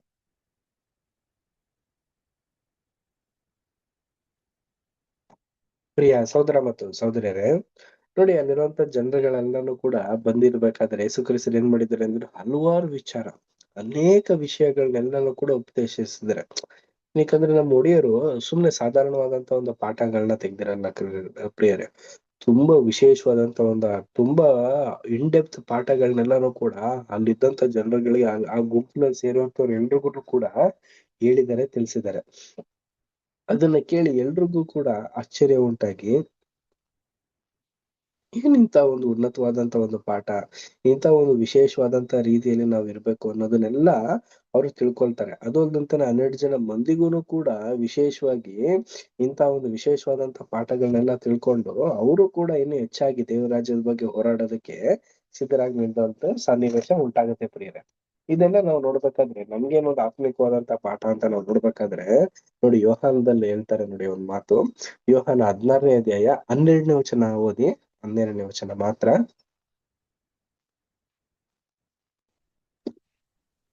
ನಾನು ನಿಮಗೆ ಹೇಳಬೇಕಾದದ್ದು ಇನ್ನೂ ಬಹಳ ಉಂಟು, ಆದರೆ ಸದ್ಯಕ್ಕೆ ಅದನ್ನು ಹೊರಲಾರಿರಿ. ನೋಡಿದ್ರಾ, ಇದು ಬರೀ 12 ಜನ ಅಪೊಸ್ತಲರ್ಸ್ಗಲ್ಲ ರೀ, ಅವ್ರಿಗೂ ಸೇರಿದೆ ಎಲ್ಲಾ ಜನರುಗಳಿಗೂ ಕೂಡ ಹೇಳ್ತಾ ಇದಾರೆ. ಏನಕ್ಕಂದ್ರೆ ಅವ್ರಿಗೆ ಅನೇಕ ವಿಷಯಗಳನ್ನ ಹೇಳಿ ಎಲ್ಲ ತಿಳಿಸಿದ್ರು ಕೂಡ ಇನ್ನೂ ಇದೆ ಪರಲೋಕ ರಾಜ್ಯ ಬಗ್ಗೆ. ಈಗ ನೋಡಿ ನಾವು ಕೂಡ ಹಲವಾರು ಪಾಠ ಕೇಳಿದೀವಿ. ಈ ಪಾಠ ಕೇಳಿದೀವಿ, ಆಗ ಒಂದ್ type and antitype class ಕೇಳಿದೀವಿ. ಇದ್ರ ಬಗ್ಗೆ ಡೀಪ್ ಮೀನಿಂಗ್ ಎಲ್ಲ ನಮಗ್ ಗೊತ್ತು, ಪ್ರವಾದನೆಗಳ ಬಗ್ಗೆ ಎಲ್ಲ ನಾವು ಅರ್ಥಕೊಂಡಿದೀವಿ ಅಂತೆಲ್ಲ ನಾವ್ ಹೇಳ್ಬೋದು. ನಾನು 30 ವರ್ಷದಿಂದ ಸತ್ಯವೇದ ವಿದ್ಯಾರ್ಥಿ ಆಗಿದ್ದೀನಿ ಅಂತ ಎಲ್ಲಾನು ಕೂಡ ಹೇಳುವಂತವ್ರು ಇರ್ಬೋದು. ಬಟ್ ಪ್ರಿಯ ಸಹೋದರ ಮತ್ತು ಸಹೋದರರೇ, ಇನ್ನೂ ತುಂಬಾ ಇದೆಯಂತೆ ಪ್ರಿಯ ಸಹೋದರ ಮತ್ತು ಸಹೋದರರೇ. ಅದು ಹೇಳಿದ್ರೆ ನಮಗ್ ತಡ್ಕೊಳಕ್ಕೆ ಸಾಧ್ಯ ಇಲ್ದೇ ಇರೋ ರೀತಿಯ ಪಾಠಗಳು ಇನ್ನೂ ಇದೆಯಂತೆ. ಅದನ್ನೆಲ್ಲ ಮುಂಬರುವಂತ ದಿನದಲ್ಲಿ ದೇವರು ಗೋಚರ ಪಡಿಸ್ತಾರೆ. ಅದ್ ಯಾವಾಗ ಅಂದ್ರೆ ಕ್ರಿಸ್ತನ ಒಂದು ರಾಜ್ಯದಲ್ಲಿ. ನೋಡಿ ಅದನ್ನ 12 ಓದಿದ್ರೆ 13ನೇ ವಚನ ಓದಿ ಸಿಸ್ಟರ್. ಹೌದು. ಅದಕ್ಕೆ ಉತ್ತರ ಅಲ್ಲೇ ಸತ್ಯದ ಕೊಟ್ಟಿದ್ದೀನಿ. ಸತ್ಯದ ಆತ್ಮನು ಬಂದಾಗ ಆತನು ನಿಮ್ಮನ್ನು ನಡೆಸಿಕೊಂಡು ಹೋಗಿ ಸಕಲ ವಿಷಯದಲ್ಲಿ ಸತ್ಯಕ್ಕೆ ಸೇರಿಸುವನು. ಆತನು ಮೊದಲನೇ ಒಂದು 12ನೇ ವಚನದಲ್ಲಿ ನಿಮಗೆ ಪ್ರಶ್ನೆ ಕೇಳ್ತಾ ಇದ್ದಾರೆ. ಯಾವ ತರ ನೀವ್ ಇದನ್ನೆಲ್ಲ ತಿಳ್ಕೊಂಡ್ರೆ ನೀವು ಸತ್ಯನ ಹೊರಲಿಕ್ಕೆ ಸಾಧ್ಯನೇ ಇಲ್ದಿರೋ ತರ ಆಗೋಗ್ತೀರಾ, ಅಷ್ಟೊಂದು ವಿಚಾರಗಳಿದೆ ಅನ್ಬಿಟ್ಟು ಹೇಳ್ತಾರೆ. ಬಟ್ ನೆಕ್ಸ್ಟ್ ಸತ್ಯದ ಆತ್ಮನು ಬಂದಾಗ, ಯಾವ ಆತ್ಮ ಪ್ರಿಯ ಸೋದರ ಮತ್ತು ಸೋದರರೇ? ಸತ್ಯದ ಆತ್ಮ ಅಂದ್ರೆ ಸತ್ಯದ ಮೇಲೆ ಸತ್ಯದ ಮೇಲೆ ಅಪಾರವಾದಂತ ಪ್ರೀತಿ ಇಟ್ಟು ಅದರಲ್ಲಿರುವಂತ ಒಂದು ರಹಸ್ಯಗಳನ್ನೆಲ್ಲ ತಿಳ್ಕೊಂಡು ಪವಿತ್ರ ಆತ್ಮನ ಧರಿಸ್ಕೊಂಡು ನಾವು ಜೀವನನ ನಾವು ನಡೆಸ್ಬೇಕಾದ್ರೆ ಪ್ರಿಯರೇ, ಅದನ್ನೇನಾದ್ರೂ ನಮ್ಮಲ್ಲಿ ಬಂತು, ನಾವು ದೇವರ ಒಂದು ರಾಜ್ಯಕ್ಕೆ ನಾವು ಮೀಸಲಾಗಿ ಹೋದ್ವಿ ಅಂತ ಅಂದಾಗ, ಆಗ ಬಂದು ನಮ್ಗೆಲ್ಲಾ ವಿಚಾರದಲ್ಲೂ ಕೂಡ ಸತ್ಯದಲ್ಲಿ ನಡೆಸಿ ಇನ್ನೂ ಅಭಿವೃದ್ಧಿನ ತರ್ತಾರಂತೆ ಪ್ರಿಯರೇ. ಇದೆಲ್ಲ ಮುಂದೆ ಬರುವಂತ ಒಂದು ಯುಗದಲ್ಲಿ ನಡೆಯುವಂತ ಒಂದು ವಿಶೇಷವಾದಂತ ಗುಣಲಕ್ಷಣಗಳು. ಈಗ ನಡೆಯಲ್ವಾ? ಈಗಲೂ ಕೂಡ ನಡೆಯುತ್ತೆ. ಆದ್ರೆ ಆಗ ನಡೆಯೋದೇ ಬೇರೆ ಒಂದು ವಿಶೇಷವಾದಂತ ಒಂದು ಸನ್ನಿವೇಶ. ಈಗ ನಮಗೆ ಈಗ ಕೊಟ್ಟಿರುವಂತ ಒಂದು ಸತ್ಯವೇದದಲ್ಲಿರುವಂತ ವಿಚಾರಗಳನ್ನ ಮಾತ್ರ ತಿಳ್ಕೊಳ್ಳುವಂತ ಒಂದು ಜ್ಞಾನ ನಮ್ಗಿದೆ. ಇನ್ನು ಪರಲೋಕದ ಒಂದು ಜ್ಞಾನ ನಾವು ಧರಿಸ್ಕೋಬೇಕು ಅಂತಂದ್ರೆ ನಾವು ಕೂಡ ಯೇಸು ಕ್ರಿಸ್ತರ ಹಾಗೇನೆ ನಾವು ಜೀವಿಸಿ ನೋಡದೆ ಹೋದ ನಂತರನೇ ಆ ಒಂದು ವಿಶೇಷವಾದಂತ ಒಂದು ಪಾಠಗಳು, ಅನೇಕ ವಿಚಾರಗಳನ್ನೆಲ್ಲ ಆಗ ನಮ್ಗೆ ತಿಳಿಸ್ತಾರೆ. ನೆಕ್ಸ್ಟ್ ಪ್ಯಾರ ನಾವು ರೀಡ್ ಮಾಡೋಣ. Next para Ravi brother read ಮಾಡ್ತೀರಾ?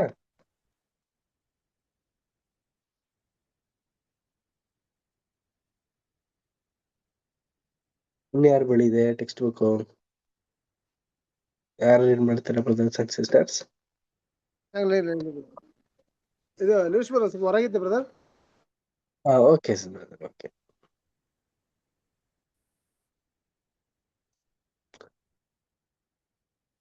ಬೇರೆ ಇನ್ಯಾರ ಬಳಿ ಇದೆ textbook? All right, okay sir. Sister Navita sister read ಮಾಡಿ. Okay brother. ಆದುದರಿಂದ ಅಪೊಸ್ತಲನು ಹೇಳಿರುವುದೆಂದರೆ, ಯಾರು ದೇವರ ಜ್ಞಾನದಲ್ಲಿ ಮುಂದುವರೆದಿರುವರೋ ಮತ್ತು ಯಾರ ಹೃದಯಗಳು ಆಳವಾದ ಸತ್ಯಾರ್ಥಗಳನ್ನು ತಿಳಿದುಕೊಳ್ಳಲು ಸಿದ್ಧವಾಗಿರುವುದೋ ಅವರಿಗೆ ಅವು ಮರ್ಮದ ರೂಪದಲ್ಲಿ ಗೂಢವಾಗಿರುವ ದೇವರ ಜ್ಞಾನದ ಆಳವಾದ ಸಂಗತಿಗಳ ಬಗ್ಗೆ ಮಾತನಾಡಬಹುದು. ಕ್ರಿಸ್ತನಲ್ಲಿ ಶಿಶುಗಳಂತಿರುವವರಿಗೆ ಗಟ್ಟಿಯಾದ ಆಹಾರವನ್ನು ನೀಡಿ ಅವರಿಗೆ ಉಸಿರುಗಟ್ಟುವಂತೆ ಮಾಡದ ಹಾಗೆ ಎಚ್ಚರವಾಗಿರಬೇಕು. ಆದರೆ ಈಗಿರುವಲ್ಲಿಯೂ ಅವರು ಹಸಿದವರಾಗಿರುವಂತೆಯೇ ಬಿಡಬಾರದು. ಅವರಿಗೆ ವಾಕ್ಯವನ್ನು ಹಾಲಿನ ರೂಪದಲ್ಲಿ ನೀಡಿ ಅದರಿಂದ ಅವರು ಬೆಳೆಯುವಂತಾಗ ಮಾಡಬೇಕು. ನಾವು ಕರ್ತನ ಮಾತನ್ನು, ಆತನ ನಿದರ್ಶನವನ್ನು ನೆನಪಿನಲ್ಲಿಟ್ಟುಕೊಳ್ಳೋಣ. ಆತನು ಹೇಳಿದ್ದು, ನೀವು ಸರ್ಪಗಳಂತೆ ಜಾಣರು, ಪಾರಿವಾಳಗಳಂತೆ ನಿಷ್ಕಪಟಿಗಳೂ ಆಗಿರ್ರಿ.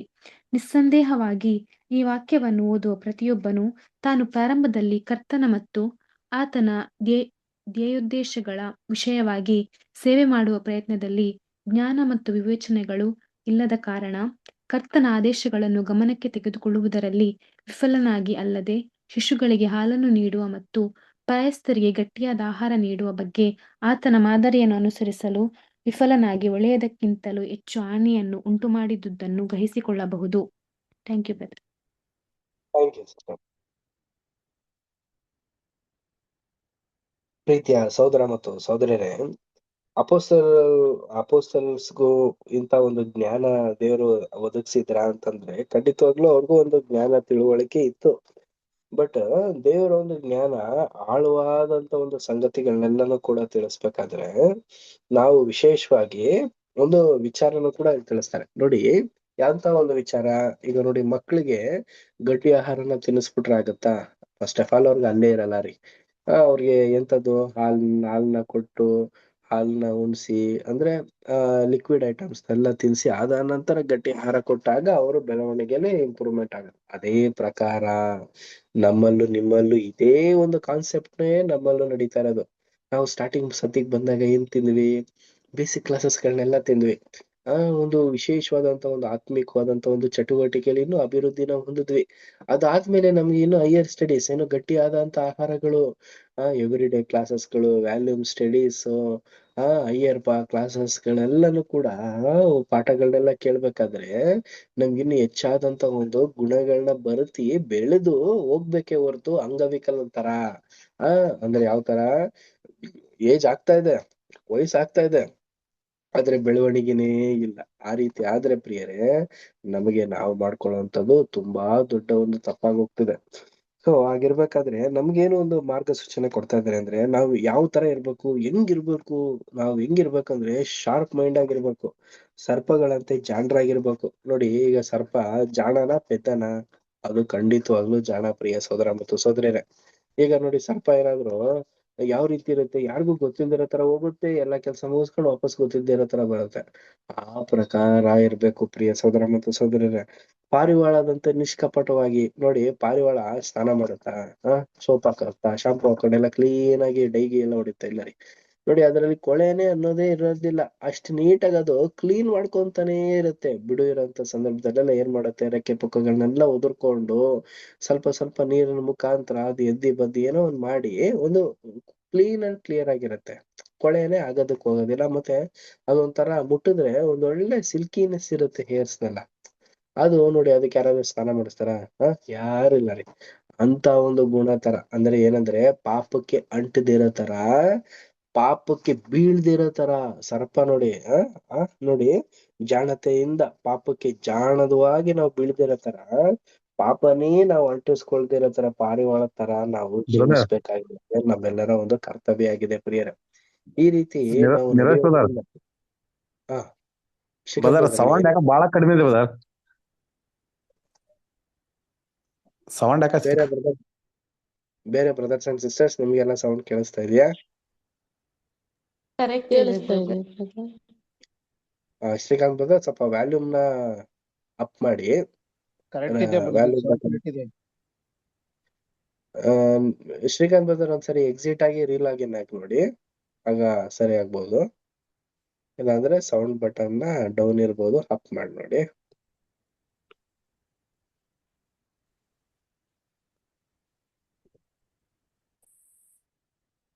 ಪ್ರಿಯ ಸೋದರ ಮತ್ತು ಸೋದರಿಯರೇ, ನಮಗೆ ವಾಕ್ಯನ ಓದಿ ಅದರ ಪ್ರಕಾರ ನಡೆದು ಅದರಲ್ಲಿರುವಂತ ಒಂದು ಆತ್ಮಿಕವಾದಂತ ವಿಚಾರಗಳನ್ನ ತಿಳ್ಕೊಳ್ಳುವಂತ ಒಂದು ಜ್ಞಾನ, ವಿವೇಕನ ದೇವರು ನಮ್ಗೆ ಕೊಟ್ಟಿದ್ದಾರೆ. ಆ ಕಾರಣದಿಂದಲೇ ನಾವು ಇದುವರೆಗೂ ಇರ್ಬೇಕು ಪ್ರಿಯರೇ. ಅದ್ರ ಬದಲಾಗಿ ನಾವಿಲ್ಲಪ್ಪ, ನಾನು ಶಿಶು ತರಾನೇ ಇರ್ತೀನಿ, ಬರೀ ಹಾಲು ಕುಡಿತಾನೇ ಇರ್ತೀನಿ, ನನಗೆ ಗಟ್ಟಿ ಆಹಾರನೇ ಬೇಡ ಅಂತ ಅನ್ಬಿಟ್ಟಿದ್ರೆ ಪ್ರಿಯರೇ, ತುಂಬಾ ತಪ್ಪು ಪ್ರಿಯ ಸೋದರ ಮತ್ತು ಸೋದರ. ನಮ್ಗೆ ಬೆಳವಣಿಗೆ ಅನ್ನೋದಿರ್ಬೇಕು. ನಾವು ದೇವ್ರು ಬೆಳೆಸ್ಬೇಕಾದ್ರೆ ನಾವು ಬೆಳೆದು ಬಿಡ್ಬೇಕು ಪ್ರಿಯರೇ. ಅದ್ರ ಬದಲಾಗಿ ನಾವೆಲ್ಲ ಬೆಳಿದೇನೆ ಲೌಕಿಕವಾಗೇನೆ ಇದ್ದು ಮಗುಗಿಂತ ಇನ್ನು ಎಳೆ ಮಗು ಆಗ್ತಾ ಇದ್ರೆ ನಮಗೆ ನಾವು ತಗೊಳ್ಳುವಂತ ಒಂದು ತಪ್ಪಾದಂತ ಒಂದು ನಿರ್ಧಾರ ಆಗ್ಬಿಡುತ್ತೆ. ನಮ್ಮ ಜೀವನದಲ್ಲಿ ಡೆವಲಪ್ಮೆಂಟ್, ಒಂದು ಗೋಲ್, ಒಂದು ವಿಶೇಷವಾದಂತ ರೀತಿಯಲ್ಲಿ ಒಂದು ಚಟುವಟಿಕೆಯಲ್ಲಿ ಅಭಿವೃದ್ಧಿನ ಹೊಂದಬೇಕು ಅಂದ್ರೆ ನಾವು ಪ್ರಯತ್ನನ ಪಡ್ಲೇಬೇಕು ಪ್ರಿಯ ಸೋದರ ಮತ್ತು ಸೋದರರೇ. ನಾವು ಪ್ರಯತ್ನ ಪಡದೆ ಹೋದ್ರೆ ಖಂಡಿತವಾಗ್ಲೂ ನಾವು ಎಲ್ಲಿರ್ತೀವೋ ಅಲ್ಲೇ ಇರ್ತೀವಿ ಹೊರತು ಇನ್ನು ಮುಂದೆ ಬರುವಂತ ಒಂದು ಯುಗದಲ್ಲಿ ಅದಕ್ಕೆ ಬೇಕಾಗಿರುವಂತ ಒಂದು ಗುಣಲಕ್ಷಣಗಳಲ್ಲಿ ನಾವು ಪಾಲ್ದಾರ ಆಗೋದಕ್ಕೆ ತುಂಬಾ ಅಯೋಗ್ಯತನ ಆಗೋಗ್ತದೆ. ನೋಡಿ, ನೆಕ್ಸ್ಟ್ ಸುವಾರ್ತನೆ ಯಾವ ರೀತಿ ನಾವು ಆ ಹೆಂಗ ನಾವು ಬಿಂಬಿಸ್ಬೇಕು ಅನ್ನೋದನ್ನ ನಾವು ನೆಕ್ಸ್ಟ್ ಪ್ಯಾರಾದಲ್ಲಿ ಹೇಳ್ತಾರೆ ನೋಡಿ. ನೆಕ್ಸ್ಟ್ ಪ್ಯಾರಾ ದಿವ್ಯಾ ಸಿಸ್ಟರ್ ಏನ್ ಮಾಡ್ತಾರಾ? ಸುವಾರ್ತೆಗಳು ನೀಡಿರುವ ಬೇರೊಂದು ವಿವರಣೆಯಲ್ಲಿ ಜನರಿಗೆ ಉಪದೇಶ ನೀಡಿದ ನಂತರ ಕರ್ತನು ಅವರನ್ನು ಬಿಟ್ಟು ಕೆಲ ಕಾಲ ತನ್ನ ಶಿಷ್ಯರ ಜೊತೆಯಲ್ಲಿ ಬೆಟ್ಟದ ಪ್ರದೇಶಗಳಿಗೆ ಹೋಗಿ ತಮ್ಮ ಸೇವೆ ವಿಷಯವಾಗಿ ಪುನರಾಮರ್ಶೆಗಳನ್ನು ಮಾಡಿದುದು ಸ್ಪಷ್ಟವಾಗಿ ತೋರುವುದು. ನಿಸ್ಸಂದೇಹವಾಗಿಯೂ ಅವರು ದೋಣಿಯಲ್ಲಿ ಪ್ರಯಾಣಿಸುವಾಗಲೂ ಸಹ ಇಂಥ ಮರು ವಿಮರ್ಶನಾ ಕೂಟಗಳನ್ನು ನಡೆಸುವ ಅವಕಾಶಗಳನ್ನು ಹೊಂದಿದ್ದರು. ದಿನದ ನಂತರದ ಅವಧಿಯಲ್ಲಿ, ಅಂದರೆ ಮಧ್ಯಾಹ್ನದಲ್ಲಿ, ಆತನು ಬೆಟ್ಟದಿಂದ ಇಳಿದು ಬಂದಂತೆ ಕಾಣುವುದು. ಆಗಲೇ ಅಲ್ಲಿ ಜನರು ಗುಂಪು ಗುಂಪುಗಳಲ್ಲಿ ಪ್ರಯಾಣಿಸಿ ಕಿಕ್ಕಿರಿದು ನೆರೆದು ಬಂದಿದ್ದರು. ಆ ಸಮಯದಲ್ಲಿ ಅದು ಪಸ್ಕದ ಹಬ್ಬಕ್ಕಾಗಿ ಯೆರೂಸಲೇಮಿಗೆ ಹೋಗುವ ದಾರಿಯಲ್ಲಿದ್ದು ಜನಸಮೂಹವು ಸಾವಿರಾರು ಸಂಖ್ಯೆಯಲ್ಲಿ ಕೂಡಿ ಬಂದಿತ್ತು.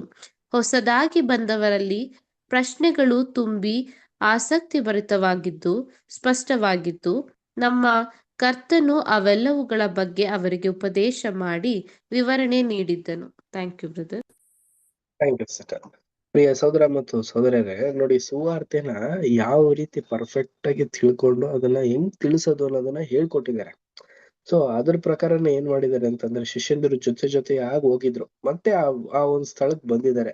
ಅಲ್ಲಿ ಅನೇಕ ಜನರು ಕೂಡ ಬಂದಿದ್ದಾರೆ. ಅವ್ರನ್ನೆಲ್ಲ ಅವ್ರಿಗೆ ಏನ್ ಬೇಕು ಅದನ್ನೆಲ್ಲ ಒಂದು ಸೌಕರ್ಯಗಳನ್ನ ಮಾಡಿ ಶಿಷ್ಯಂದ್ರ ಸಂಗಡ ಏನ್ ಮಾಡಿದ್ದಾರೆ, ಯೇಸು ಕ್ರಿಸ್ತರು ದೋಣಿಯಲ್ಲಿ ಸ್ವಲ್ಪ ದೂರ ಪ್ರಯಾಣ ಮಾಡಿ ಏನ್ ಮಾಡಿದ್ದಾರೆ ಅಂತಂದ್ರೆ ಆ ಒಂದ್ ಸ್ಥಳಕ್ ಬಂದು ಅಲ್ಲಿ ಅವ್ರಿಗೆ ಏನೇನಾಯ್ತು ಅನ್ನೋ ಒಂದು ಅನುಭವನ ಕೇಳ್ಕೊಂತ ಇದಾರೆ ಪ್ರಿಯರೇ.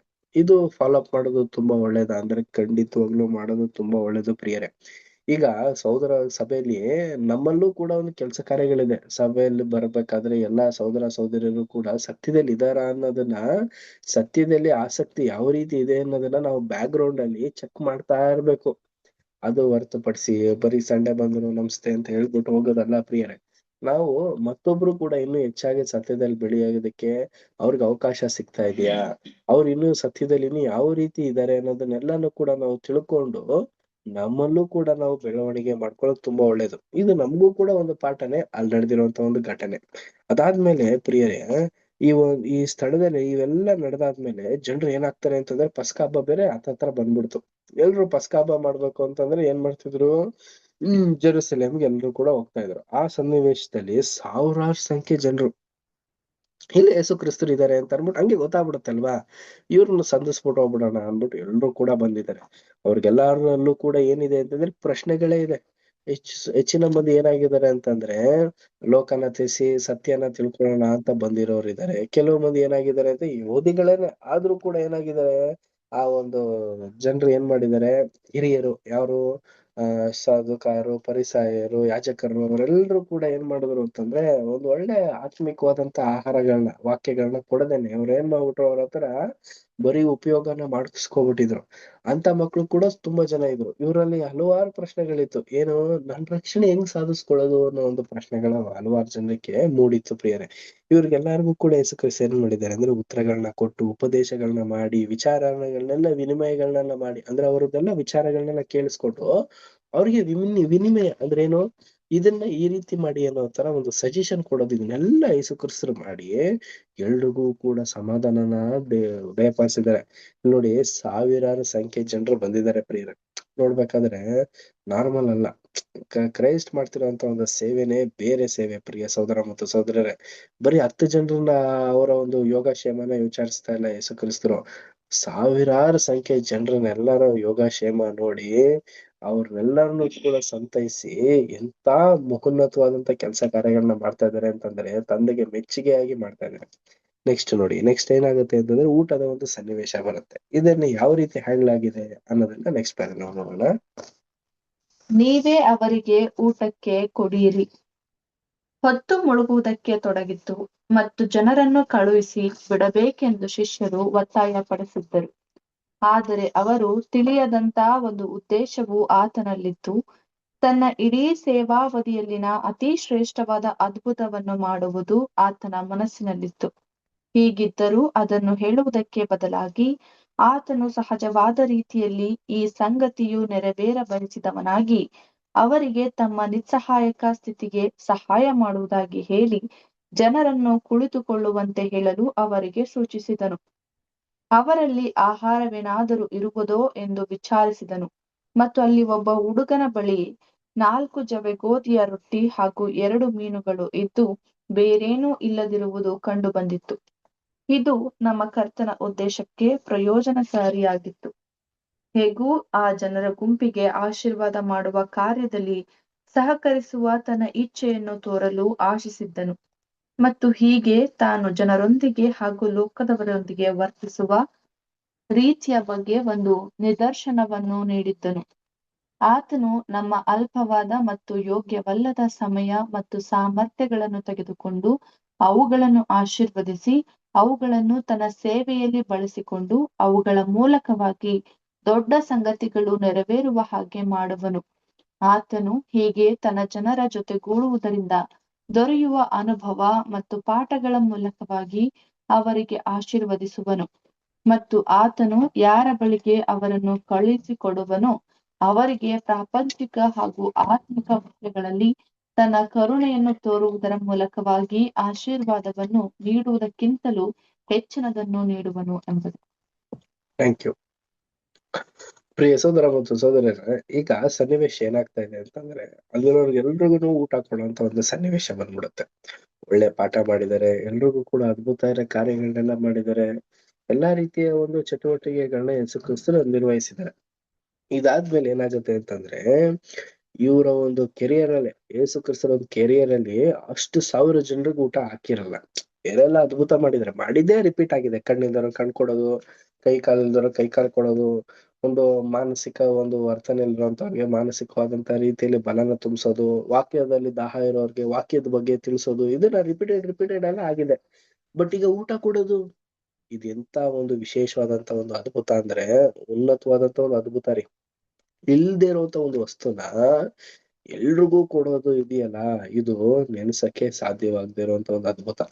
ಈ ಒಂದು ಅದ್ಭುತ ಕಾರ್ಯಗಳನ್ನ ಮಾಡ್ಬೇಕು ಅಂತ ಯೇಸುಕ್ರಿಸ್ತರು ಮೊದ್ಲೇ ಒಂದು ಆಲೋಚನೆ ಇತ್ತು, ಬಟ್ ಸನ್ನಿವೇಶ ಮೂಡಿರಲಿಲ್ಲ. ಏನಕ್ಕಂದ್ರೆ ಎಲ್ಲಾ ಒಂದು ಅದ್ಭುತ ಕಾರ್ಯಗಳನ್ನು ಕೂಡ ಯೇಸುಕ್ರಿಸ್ತರು ಹಂಗೇ ಮಾಡ್ಬೇಕು ಅನ್ಕೊಂಡು ಹೋಗಿಲ್ಲ ರೀ.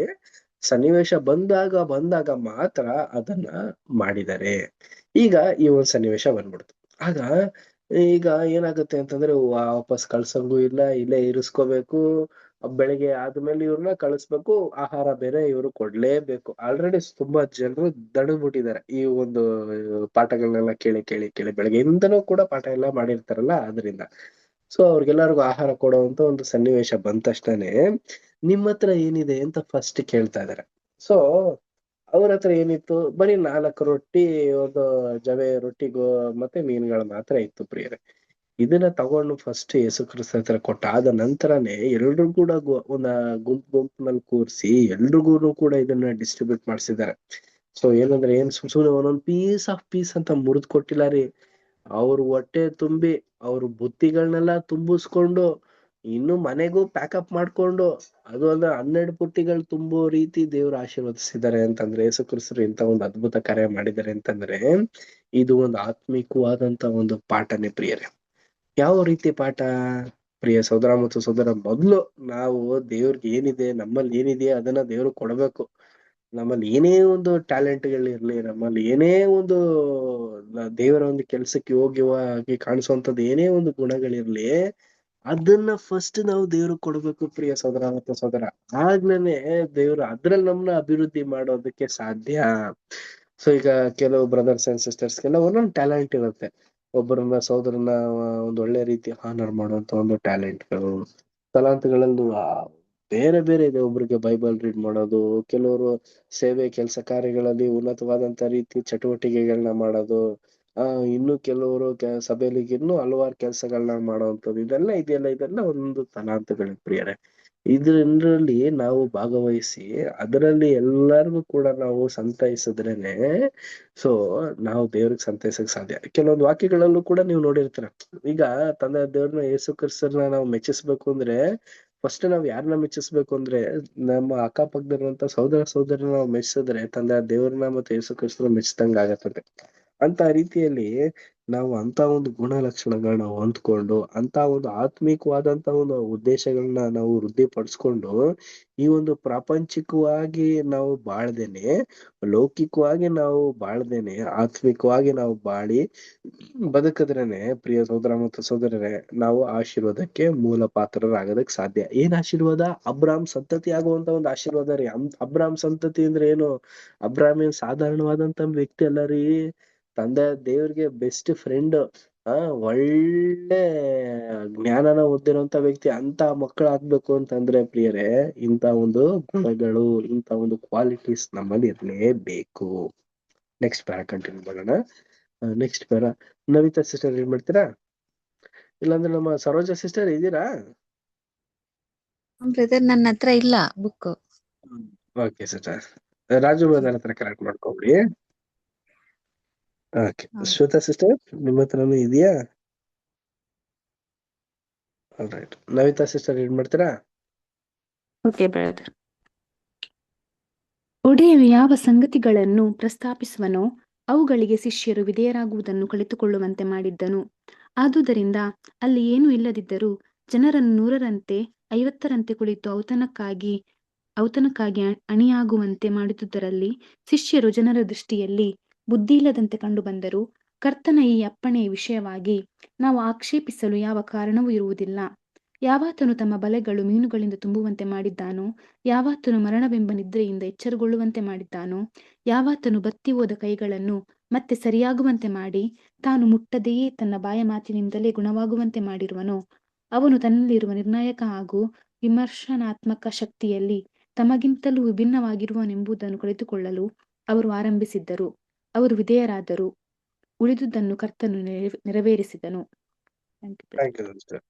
ನೋಡಿ, ಈಗ ಯೇಸು ಕ್ರಿಸ್ತರು ಇಷ್ಟು 1000 ಜನರಿಗೆ ಆಹಾರನ ಕೊಡೋದಕ್ಕೆ ಅವರ ಒಂದು ಮನಸ್ಸಿನಲ್ಲಿ ಇರೋಂತ ಒಂದು ಅಂಶ ಯಾರು ಫಸ್ಟ್ ಗೊತ್ತಾಗತ್ತೆ ಅಂತಂದ್ರೆ ಶಿಷ್ಯಂದಿರು ಗೊತ್ತಾಗತ್ತೆ.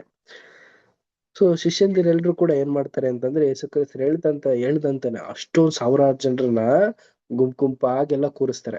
ಕೂತ್ಕೋಬೇಕಾದ್ರೂ ಕೂಡ ಎಲ್ರು ಜನರು ಏನಂದಿರ್ತಾರೆ, ಏನಪ್ಪ ಇವ್ರ ಹತ್ರ ಆಹಾರನೇ ಇಲ್ಲ, ಏನಂದ್ರೆ ಏನಿಲ್ಲ, ಸುಮ್ನೆ ಕೂರಿಸ್ತಾ ಇದಾರಲ್ಲ, ಇವ್ರಿಗೆ ಏನ್ ತಲೆ ಇಲ್ವೇನೋ ಅನ್ನೋ ರೀತಿ ಎಲ್ಲ ಒಂದು ಚುಚ್ಚು ಮಾತುಗಳೆಲ್ಲ ಆಗಿರಕ್ ಸಹಜ.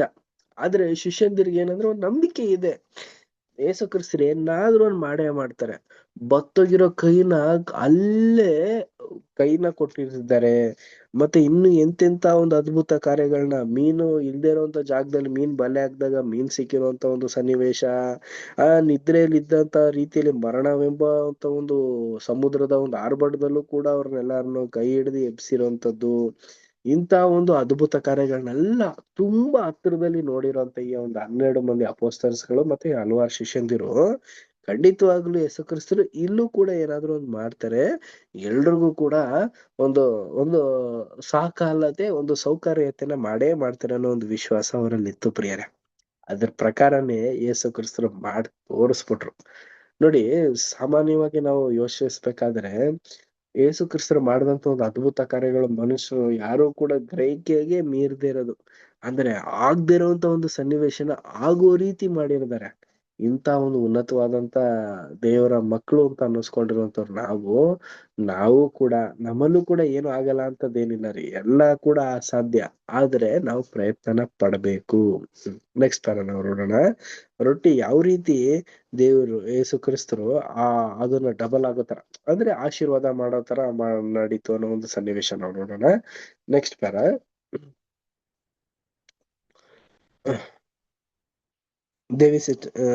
ದಿವ್ಯಾ ಸಿಸ್ಟರ್ ಏನ್ ಮಾಡ್ತೀರಾ? ಓಕೆ. ರೊಟ್ಟಿಯನ್ನು ಆಶೀರ್ವದಿಸುವುದು. ಕರ್ತನು ರೊಟ್ಟಿಯನ್ನು ಆಶೀರ್ವದಿಸಿದನೆಂದು ನಮ್ಮ ಪಾಠವು ಹೇಳುವುದು. ಆತನು ದೇವಸ್ತೋತ್ರ ಮಾಡಿ ಎಂದು ಯೋಹಾನನ ಸುವಾರ್ತೆಯು ಇದೇ ವಿಷಯವನ್ನು ಸ್ಮರಿಸುತ್ತಾ ಹೀಗೆ ಹೇಳಿರುವುದು. ಈ 2 ಅಂಶಗಳು ನಿಕಟವಾದ ಹೊಂದಾಣಿಕೆಯಲ್ಲಿರುವುದು.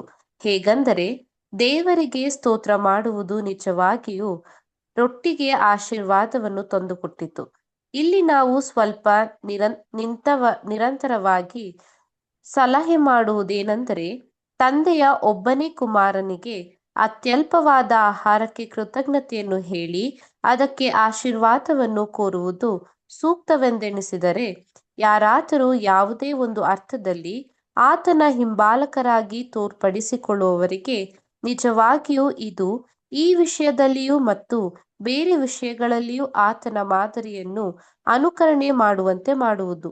ಆಹಾರವು ದೇವರ ಉದಾರವಾದ ಕೊಡುಗೆ ಹಾಗೂ ಏರ್ಪಾಟು ಎಂಬುದನ್ನು ಗ್ರಹಿಸಿದವರಾದ ನಾವು ಅದಕ್ಕೆ ಪ್ರತಿಯಾಗಿ ಕೃತಜ್ಞತೆಯನ್ನು ಇಲ್ಲವೇ ವಂದನೆಯನ್ನು ಹೇಳದೆ ಆ ಆಹಾರದಲ್ಲಿ ಪಾಲು ತೆಗೆದುಕೊಳ್ಳಲು ಹೇಗೆ ಸಾಧ್ಯ? ಯಾರು ಕೃತಜ್ಞತೆಯನ್ನು ಪ್ರತಿಯಾಗಿ ಹೇಳುವರೋ ಅವರು ತಮ್ಮ ಆಹಾರದ ಜೊತೆಗೆ ಮತ್ತು ಅದರ ಮೇಲೆ ವಿಶೇಷ ಆಶೀರ್ವಾದವನ್ನು ಪಡೆಯುವರು ಮತ್ತು ಅದನ್ನು ಬಳಸುವಲ್ಲಿ ಇತರರು ಪಡೆಯಲಾಗದ ಒಂದು ವಿಶೇಷ ಜ್ಞಾನ ತಿಳುವಳಿಕೆಯನ್ನು ಪಡೆಯುವರೆಂಬುದು ನಮಗೆ ಖಚಿತವೆನಿಸುತ್ತದೆ. ಕರ್ತನನ್ನು ಕೃತಜ್ಞತೆಯಿಂದ ನೋಡುವ ಫಲವಾಗಿ ಹೃದಯದಲ್ಲಿ ನಿಜವಾದ ಸಮಾಧಾನ ಮತ್ತು ವಿಶ್ರಾಂತಿ ಉಂಟಾಗಿ ಸಹಜ ನಿಯಮಾನುಸಾರವಾಗಿ ದೊರೆಯುವ ಪ್ರಶಾಂತತೆಯನ್ನು ಖಚಿತಗೊಳಿಸಿ ಆ ಆಹಾರವು ಜೀರ್ಣವಾಗುವುದಕ್ಕೆ ಅನುಕೂಲಿಸುವುದು. ಉಲ್ಲಾಸಕರವಾದ ಮತ್ತು ಕೃತಜ್ಞತಾಪೂರ್ಣವಾದ ಮನೋಭಾವದಿಂದ ತಿಂದ ಆಹಾರವು ಕೃತಜ್ಞತೆ ಇಲ್ಲದೆ ಅಥವಾ ಕೋಪದಿಂದ ಇಲ್ಲವೇ ಅತೃಪ್ತಿಯ ಭಾವದಿಂದ ತಿಂದ ಆಹಾರಕ್ಕಿಂತಲೂ ಹೆಚ್ಚು ಪೋಷಕಾಂಶವನ್ನು ನೀಡಿ ಅಧಿಕವಾದ ಪುನಶ್ಚೇತನಗೊಳಿಸುವುದು. Thank you brother. Thank you sister. ಪ್ರಿಯ ಸಹೋದರ ಮತ್ತು ಸಹೋದರಿಯರೇ, ರೊಟ್ಟಿಯನ್ನು ಆಶೀರ್ವದಿಸಿದ್ದು ನೋಡಿ, ಅಲ್ಲಿ ಏನ್ ಘಟನೆ ನಡೀತಾ ಇದೆ ಅಂತಂದ್ರೆ, ಇಲ್ಲಿ ಸಹೋದರ ಅಂತ ರಜಲ್ ಬದರ್ ಅವರು ತುಂಬಾ ಡೀಪ್ ಆಗಿ ನಮ್ಗೆ ಇಲ್ಲಿ ತಿಳಿಸ್ತಾ ಇದ್ದಾರೆ. ಮೊದಲನೇದಾಗಿ ಯೇಸು ಕ್ರಿಸ್ತರು ಆ ಒಂದು ರೊಟ್ಟಿನ ಆಶೀರ್ವದಿಸ್ತಾ ಇದ್ದಾರೆ, ತಂದೆಗೆ ಒಪ್ಪಿಸ್ಕೊಡ್ತಾ ಇದ್ದಾರೆ. ತಂದೆ ದೇವ್ರೆ, ಈ ಒಂದು ರೊಟ್ಟಿನ ನೀವು ಆಶೀರ್ವದಿಸಿ ಅಂತ ಅಂದ್ಬಿಟ್ಟು ಕೇಳ್ತಾ ಇದ್ದಾರೆ. ಸೊ ಅದ್ರ ಮುಖಾಂತರ ಏನಾಯ್ತು ಅಂದ್ರೆ ಎಲ್ರಿಗೂ ರೊಟ್ಟಿ ಸಿಕ್ತು. ಈಗ ಸೋದರ ಅಂತ ರಜಲ್ ಬ್ರದರ್ ಅವರು ನಿಮ್ಗೆಲ್ಲ ಒಂದು ಪ್ರಶ್ನೆ ಕೇಳ್ತಾ ಇದ್ದಾರೆ. ಏನ್ ಪ್ರಶ್ನೆ? ನಾವು ಆಹಾರನ ತಿಂತೀವಿ, ಊಟ ಮಾಡ್ತೀವಿ, ಪ್ರೇಯರೇ ಮಾಡಲ್ಲ. ಒಂದು ತಲೆಬಾಗಿ ಕಣ್ಣು ಮುಚ್ಚಿ 1-2 ಸೆಕೆಂಡ್ ನೀವು ಒಂದು ಪ್ರೇಯರ್ನ ದೇವ್ರಿಗೆ ಒಪ್ಪಿಸ್ಕೊಡೋಂತ ಒಂದು ಪ್ರಾರ್ಥನೆನ ನಾವು ಆಹಾರದ ಮೇಲೆ ನಾವೇನಾದ್ರು ತೋರ್ಸಿದ್ರೆ ತುಂಬಾ ಒಳ್ಳೇದತ್ತೆ ಪ್ರಿಯರೇ. ಯಾಕೆ ಅಂತ ಅನ್ಬಿಟ್ಟು ಹೇಳ್ಬೇಕಾದ್ರೆ, ನಾವು ಕೃತಜ್ಞತಾ ಮನೋಭಾವನ ಹೊಂದಿರ್ಬೇಕು, ಧನ್ಯವಾದನ ನಾವು ಅರ್ಪಿಸುವಂತವರಾಗಿರ್ಬೇಕು. ಏನಕ್ಕಂದ್ರೆ ನಾವೇ ಏನು ಮಾಡಕ್ ಸಾಧ್ಯನೇ ಇಲ್ಲ. ದೇವರ ಒಂದು ಕೃಪೆ, ದೇವರ ಒಂದು ಬ್ಲೆಸ್ಸಿಂಗ್ಸ್, ಒಂದು ಗ್ರೇಸ್ ನಮ್ಮಲ್ಲಿ ಇದ್ರೇನೆ ನಾವು ಈ ಒಂದು ಲೋಕದಲ್ಲಿ ಜೀವಿಸಕ್ ಸಾಧ್ಯ. ಇಲ್ಲಿ ಇರುವಂತ ಒಂದು ಆಹಾರಗಳನ್ನೆಲ್ಲ ತಿಂದಿ ಅದರಲ್ಲಿ ನಮ್ಗೆ ಏನ್ ಸಿಗ್ಬೋದು ಅಂತಂದ್ರೆ ಬಲಿಷ್ಠತೆ, ಒಂದು ಪೌಷ್ಟಿಕಾಂಶಗಳು, ಇನ್ನೂ ಹಲವಾರು ವಿಚಾರದಲ್ಲಿ ಕೂಡ ನಾವು ನಡ್ಕೊಂಡು ಹೋಗೋದಕ್ ಸಾಧ್ಯ ಆಗಿರುತ್ತೆ ಪ್ರಿಯರೇ. ಏನಕ್ಕಂದ್ರೆ ಈಗ ನಾವು ಆಹಾರನ ಸುಲಭವಾಗಿ ನಾವು ತಿನ್ಬಿಡ್ತೀವಿ ಏನು ಪ್ರಯಾಣ ಮಾಡ್ದೆ. ಬಟ್ ಆ ರೀತಿ ಮಾಡ್ದೇನೆ ನಾವು ದೇವ್ರಿಗೆ ಈ ಒಂದು ಆಹಾರ ಕೊಟ್ಟಿದ್ದಕ್ಕಾಗಿ ತಂದೆ ದೇವ್ರೆ ನಿಮ್ಗೆ ವಂದಿಸ್ತೇನೆ, ಈ ಒಂದು ಪ್ರಾರ್ಥನೆ ಯೇಸು ಕ್ರಿಸ್ತರಲ್ಲಿ ಕೇಳ್ಕೊಳ್ತೇನೆ ಅಂತ ಹೇಳುವಂತ ಒಂದು ಮನೋಭಾವ ನಮ್ಮ ಒಂದು ಹೃದಯದಲ್ಲಿ ನಾವು ಅಳವಡಿಸ್ಕೋಬೇಕಂತೆ ಪ್ರಿಯರೇ. ಸಣ್ಣ ಸಣ್ಣ ಒಂದು ಪ್ರಾರ್ಥನೆ ಏನಾಗುತ್ತೆ ಅಂತಂದ್ರೆ ನಮ್ಗೆ ಹಲವಾರು ರೀತಿಯಲ್ಲಿ ಉಪಯೋಗನ ಮಾಡತ್ತೆ. ಇನ್ನು ಹೆಚ್ಚಾದಂತ ಒಂದು ಬಲಿಷ್ಠತೆ, ಇನ್ನು ಹೆಚ್ಚಾಗಿ ದೇವರ ಒಂದು ಕೆಲಸ ಕಾರ್ಯ ಮಾಡೋದಕ್ಕೆ ನಮ್ಮ ಒಂದು ಶರೀರದಲ್ಲಿ ಬಲನ ದೇವರು ಅರ್ಪಿಸ್ತಾರೆ ಪ್ರಿಯರೇ. ಏನಕ್ಕೆ ಅಂತ ನಾವು ನೋಡ್ಬೇಕಾದ್ರೆ ಪ್ರಿಯರೇ, ಈಗ ನಾವು ಆಹಾರ ತಿಂದ್ರೇನೆ ನಮ್ಗೆ ಶರೀರದಲ್ಲಿ ಬಲ ಸಿಗೋದಕ್ ಸಾಧ್ಯ. ಆ ಬಲದಿಂದ ನಾವು ಆತ್ಮಿಕವಾಗಿ ಮತ್ತೆ ಲೌಕಿಕವಾಗಿ ಜೀವಿಸ್ಬೇಕಲ್ವಾ. ಲೌಕಿಕವಾಗಿ ನಾವು ದುಡಿಲೇಬೇಕು, ಆತ್ಮಿಕವಾಗಿ ಜೀವಿಸ್ಬೇಕು ಅಂದ್ರೆ ಆತ್ಮಿಕವಾಗೂ ನಾವು ದುಡಿಬೇಕು. ಅಂದ್ರೆ ಏನು, ಗುಣಗಳನ್ನ ಅಭಿವೃದ್ಧಿ ಮಾಡ್ಕೊಳ್ಳುವಂಥದ್ದೇ ಆತ್ಮಿಕವಾದದ್ದೇ. ಲೌಕಿಕವಾಗಿ ಏನ್ ಮಾಡ್ಬೇಕು ಅಂತಂದ್ರೆ ನಮ್ಮ ಒಂದು ಜೀವನದ ಒಂದು ಸ್ಟೈಲಿನ ನಡೆಸ್ಬೇಕು ಅಂತಂದ್ರೆ ಒಂದು ಕೆಲಸ ಮಾಡೋದು. ಇವೆರಡೂ ಕೂಡ ಮಾಡ್ಬೇಕು ಅಂದ್ರೆ ಮಿಡ್ಡಲ್ಲಿ ಇರೋದೇ ಏನಂದ್ರೆ ಆಹಾರನ ನಾವು ಸೇವನೆ ಮಾಡ್ಬೇಕು. ಒಳ್ಳೆ ಆಹಾರನ ನಾವು ಸೇವನೆ ಮಾಡ್ಬೇಕು ಆದಷ್ಟು. ಈಗ ಲೋಕದಲ್ಲೆಲ್ಲ ಒಂದು ಕೆಮಿಕಲ್ ಫುಡ್ಸ್ ಗಳೇ ತುಂಬಾ ಆಗ್ಬಿಟ್ಟಿದೆ ಪ್ರಿಯರೇ. ಇದನ್ನ ಆದಷ್ಟು ನಾವು ಅವಾಯ್ಡ್ ಮಾಡಿ ಒಂದು ಜ್ಞಾನವಾಗಿ ಒಂದು ದೇಹಕ್ಕೆ ಯಾವುದು ಸೂಕ್ತನೋ, ದೇಹಕ್ಕೆ ಯಾವುದು ಒಳ್ಳೇದು ಅಂತ ಆಹಾರಗಳನ್ನ ನಾವು ಸೇವನೆ ಮಾಡ್ಬೇಕು ಪ್ರಿಯರೇ. ಇದು ಒಂದು ನಮ್ಗೆ ಹೆಲ್ತ್ ಕಾನ್ಶಿಯಸ್. ಏನಕ್ಕಂದ್ರೆ ಹೆಲ್ತ್ ನ ನಾವು ಚೆನ್ನಾಗಿ ಕಾಪಾಡ್ಕೊಂಡ್ ಬಂದ್ವಿ ಅಂತಂದ್ರೆ ನಾವು ಮೀಟಿಂಗ್ಸ್ ಗಳಿಗೆ ಅಟೆಂಡ್ ಮಾಡೋದಕ್ಕೆ ತುಂಬಾ ಅನುಕೂಲ ಆಗತ್ತೆ. ಮತ್ತೆ ಒಂದು ಸಭೆಗೆ ಇರೋದಕ್ಕೆ, ದೇವ್ರ ಕೆಲಸ ಕಾರ್ಯಗಳನ್ನ ಮಾಡೋದಕ್ಕೆ ಒಂದು ಒಳ್ಳೆ ರೀತಿ ಇರೋದಕ್ ಸಾಧ್ಯ. ಏನಾದ್ರೂ ನಮ್ಮಲ್ಲಿ ಅನಾರೋಗ್ಯತನ ನಮ್ಮಲ್ಲಿ ತುಂಬ್ಕೊಬಿಡ್ತು, ವಿಟಮಿನ್ ಕೊರತೆಗಳಾಯ್ತು, ಏನೋ ಒಂದು ಹಿಮೋಗ್ಲೋಬಿನ್ ತುಂಬಾ ಡೌನ್ ಆಗೋಯ್ತು, ಇಂತ ಒಂದು ಕೊರತೆಗಳಿಂದ ನಾವು ಬಳಲ್ತಾ ಇದ್ರೆ ನಾವು ಬೇರೆಯವ್ರಿಗೆಲ್ಲ ಏನ್ ಹೇಳಕ್ ಸಾಧ್ಯ? ಒಳ್ಳೇದ್ ಹೇಳಕ್ ಸಾಧ್ಯನೇ ಆಗೋದಿಲ್ಲ, ಸತ್ಯನ ತಿಳ್ಸಕ್ ಸಾಧ್ಯನೇ ಆಗೋದಿಲ್ಲ. ಆದ್ರಿಂದ ನಾವು ಆದಷ್ಟು ಆರೋಗ್ಯಗಳ ಗಮನನ ಇಟ್ಟು, ಆದಷ್ಟು ಅಲ್ಲ ನಮ್ಗೆ ಏನ್ ಬೇಕೋ ಅದರಷ್ಟು ಆರೋಗ್ಯ ಕಡೆ ನಾವು ಗಮನ ಇಟ್ಟು ಒಳ್ಳೆ ಆಹಾರಗಳನ್ನ ಸೇವನೆ ಮಾಡಿ, ಪ್ರಾರ್ಥನೆ ಮಾಡಿ ಒಳ್ಳೆ ಆಹಾರನ ಸೇವನೆ ಮಾಡಿ. ನೆಕ್ಸ್ಟ್ ಪ್ಯಾರಾ ನಾವು ರೀಡ್ ಮಾಡೋಣ. ನಮ್ಮ ಕರ್ತನು ಕೃತಜ್ಞತೆಯನ್ನು ಹೇಳಿದ ಔತಣವು ಭರ್ಜರಿಯಾದದ್ದೇನೂ ಎಂಬುದನ್ನು ಸಹ ಗಮನಿಸಿ. ಅದನ್ನು ಅಲಂಕೃತವಾದ ಸೊಗಸಾದ ಪಾತ್ರೆಯಲ್ಲಿ ನೀಡಿರಲಿಲ್ಲ. ಅದು ಉತ್ಕೃಷ್ಟವಾದ ಆಹಾರವೂ ಆಗಿರಲಿಲ್ಲ. ಅದು ಸಾಮಾನ್ಯವಾದ ಜವೆ ಗೋಧಿ ರೊಟ್ಟಿ ಹಾಗೂ ಒಣ ಮೀನಾಗಿತ್ತು. ನಮ್ಮ ಕರ್ತನ ದಿನದಲ್ಲಿನ ಹಾಗೂ ಈಗಲೂ ಪೌರತ್ಯ ದೇಶಗಳಲ್ಲಿನ ಜನರ ಸರಳವಾದ ಆಹಾರ ಕ್ರಮದ ಬಗ್ಗೆ ಯೋಚಿಸುವುದಾದರೆ ಮತ್ತು ಜಪಾನ್ ದೇಶದ ಸೈನ್ಯಕ್ಕೆ ಒದಗಿಸುವ ಆಹಾರ ಮತ್ತು ಜಪಾನಿಯರ ಕುಟುಂಬಗಳಿಗೆ ಸಾಧಾರಣವಾಗಿರುವ ಆಹಾರವನ್ನು ಪರಿಗಣನೆಗೆ ತೆಗೆದುಕೊಳ್ಳುವುದಾದರೆ, ನಮ್ಮ ದಿನದಲ್ಲಿ ಅನೇಕ ಜನರು ಆಹಾರದ ಪ್ರಮಾಣದಲ್ಲಿಯೂ ಹಾಗೂ ಗುಣಾಂಶಗಳಲ್ಲಿಯೂ ಅತಿಯಾಗಿ ಸೇವನೆ ಮಾಡುತ್ತಿದ್ದು ಅದರಿಂದಾಗಿ ಅವರಿಗೆ ಪ್ರಯೋಜನವೇನೂ ಆಗುತ್ತಿಲ್ಲ. ಸಾಧಾರಣವಾದ ಮತ್ತು ಸರಳವಾದ ಆಹಾರವು ಬಹು ಆರೋಗ್ಯಕರವೂ ಮಾತ್ರವಲ್ಲದೆ ಪರಲೋಕದಿಂದ ಇಳಿದು ಬಂದ ರೊಟ್ಟಿಯ ಮೂಲಕವಾಗಿ ಅಧಿಕ ಆತ್ಮಿಕ ಪುನಶ್ಚೇತನ ಪಡೆಯಲು ಮತ್ತು ಸತ್ಯದ ವಿಷಯವಾಗಿ ಇತರರಿಗೆ ಸೇವೆ ಮಾಡಲು ಹೆಚ್ಚು ಸಮಯ ಲಭಿಸುವಂತೆ ಮಾಡುವುದು. ಪ್ರತಿಯೊಬ್ಬನು ಈ ವಿಷಯವನ್ನು ಪರಿಗಣನೆಗೆ ತೆಗೆದುಕೊಂಡು ತನ್ನ ಸನ್ನಿವೇಶಕ್ಕನುಗುಣವಾಗಿಯೂ ಮತ್ತು ಇತರರ ಆಸಕ್ತಿ ಮತ್ತು ಇಷ್ಟಗಳಿಗೆ ಅನುಸಾರವಾಗಿಯೂ ನಡೆದುಕೊಳ್ಳಬೇಕು. ಆತನು ಖಂಡಿತವಾಗಿಯೂ ಇದನ್ನು ಮಾಡುವ ಹಂಗಿನಲ್ಲಿರುವನು ಎಂಬುದೇ. Thank you. ಪ್ರಿಯ ಸಹೋದರ ಮತ್ತು ಸಹೋದರಿಯರೇ, ನೋಡಿ ನಮ್ಗೀಗ ಸಹೋದರ ಅಂತ ರಜಲ್ ಬ್ರದರ್ ಅವರು ಹೆಲ್ತ್ ಟಿಪ್ಸ್ ಕೂಡ ಕೊಟ್ಬಿಡ್ತಾ ಇದಾರೆ.